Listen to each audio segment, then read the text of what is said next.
Hello guys, in this lecture we will be discussing about the antibodies, their structure and the function, as well as we will discuss briefly about the B cells as well. An antibody is a protective protein which is produced by the immune system in response to the presence of a foreign substance which we call an antigen.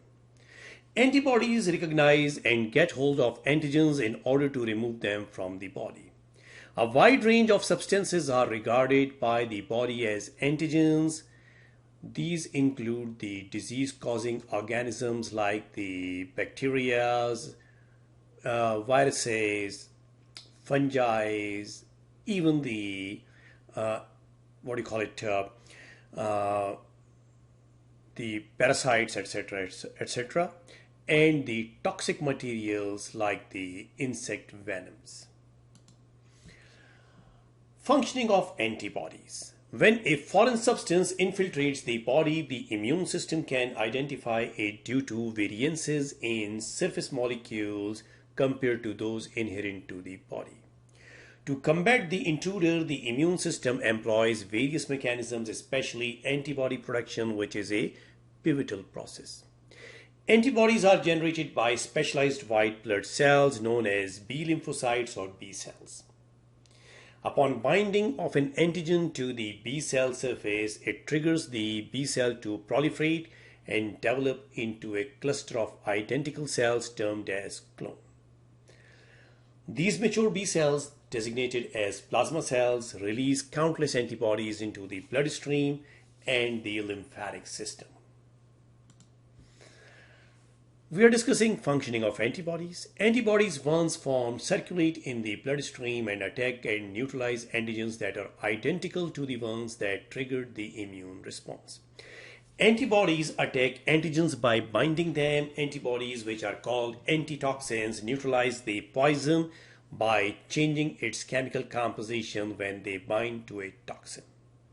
By attaching themselves to some invading microbes, other antibodies can render such microorganisms immobile or prevent them from penetrating the body cells.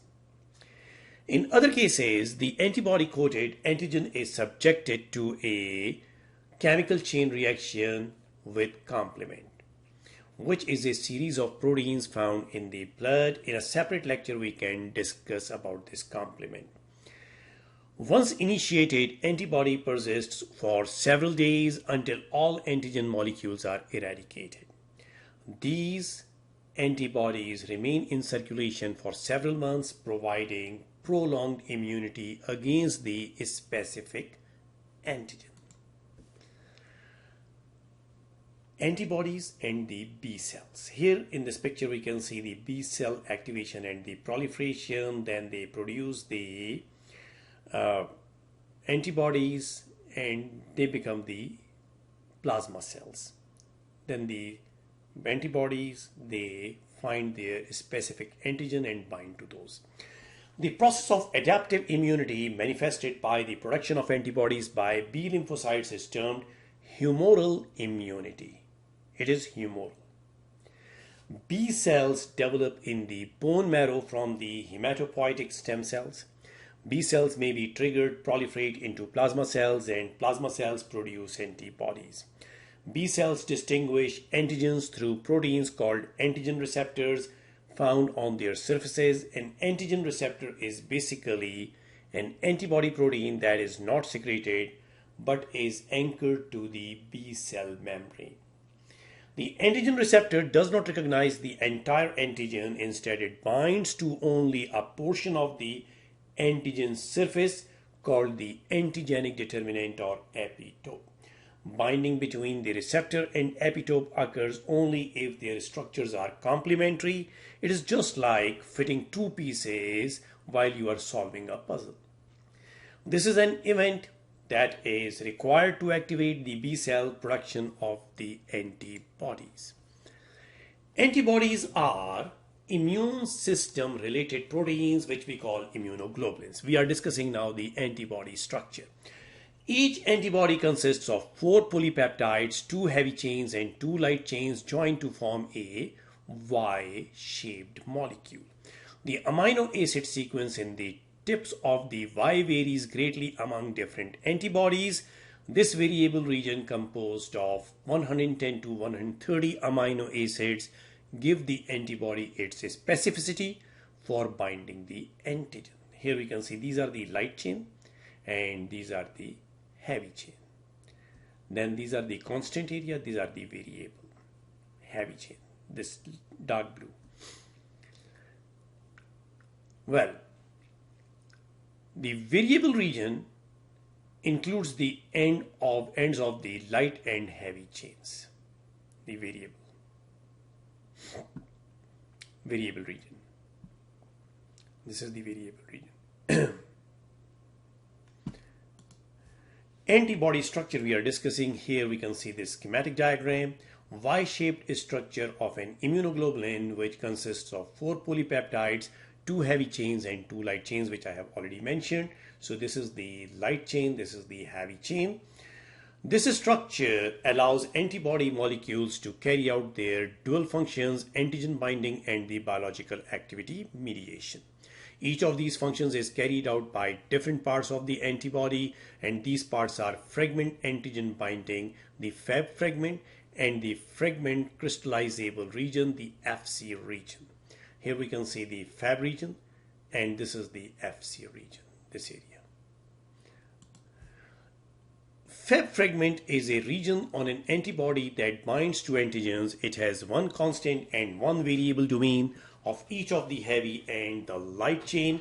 These domains shape the paratope, the antigen binding site, at the amino terminal end of the monomer. FC region is the tail region of an antibody that interacts with cell surface receptors, which we call FC receptors, and some proteins of the complement system. This property allows antibodies to activate the immune system. The variable region is further subdivided into hypervariable. This is hypervariable region. And framework regions. Hypervariable regions have a high ratio of different amino acids in a given position relative to the most common amino acid in that position. Within light and heavy chains, 3 hypervariable regions exist: HV 1, 2, and 3, and 4 FR regions which have more stable amino acid sequences. They separate the HV regions. The HV regions directly contact a portion of the antigen surface.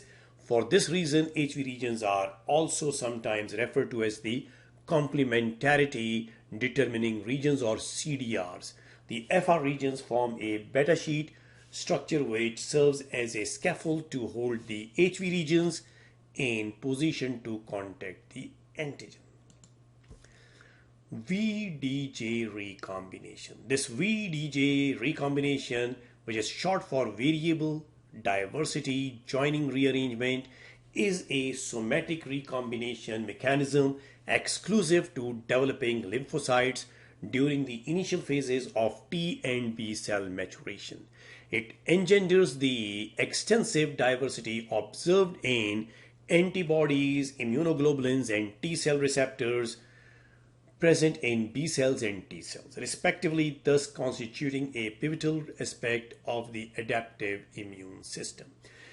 In mammalians, VDJ recombination, it primarily occurs in the primary lymphoid organs, the bone marrow for B cells and the thymus for the T cells, and involves a nearly stochastic rearrangement of variable for V, joining for G, and occasionally diversity for D gene segments.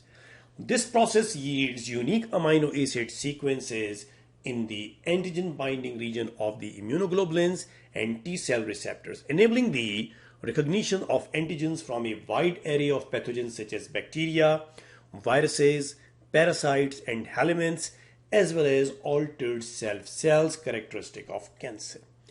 This recognition can also encompass allergic responses, for example, to pollen or other allergens, or may involve the recognition of host tissues, potentially leading to autoimmunity. Antibody classes. The constant region determines the mechanism used to destroy an antigen. Antibodies are divided into five major classes: IgM, IgG, IgA, then IgD and IgE, based on their constant region structure and immune function. Here we can see these classes. Well, the classes of antibodies differ not only in their constant region but also in the activity. For instance, IgG, the most common antibody, is present mostly in the blood and the tissue fluids, while IgA is found in the mucous membranes lining and the respiratory, like that mucous membrane which is lining the respiratory and GIT. IgG antibodies. Immunoglobulin G antibodies are large globular proteins comprising 4 peptide chains with a molecular weight of approximately 150 kDa. Each IgG molecule consists of 2 identical gamma heavy chains, each weighing around 50 kDa. This is the molecular weight. And 2 identical light chains which weighing about 25 kDa, thus forming a tetrameric quaternary structure. IgG offers prolonged protection as it remains present in the body for months to years following exposure to the antigen that induced its production. This antibody class defends against bacteria and viruses, neutralizes bacterial toxins, activates complement protein systems, and enhances the efficiency of phagocytosis by binding to the antigens. Then comes IgM antibodies, their structure and function.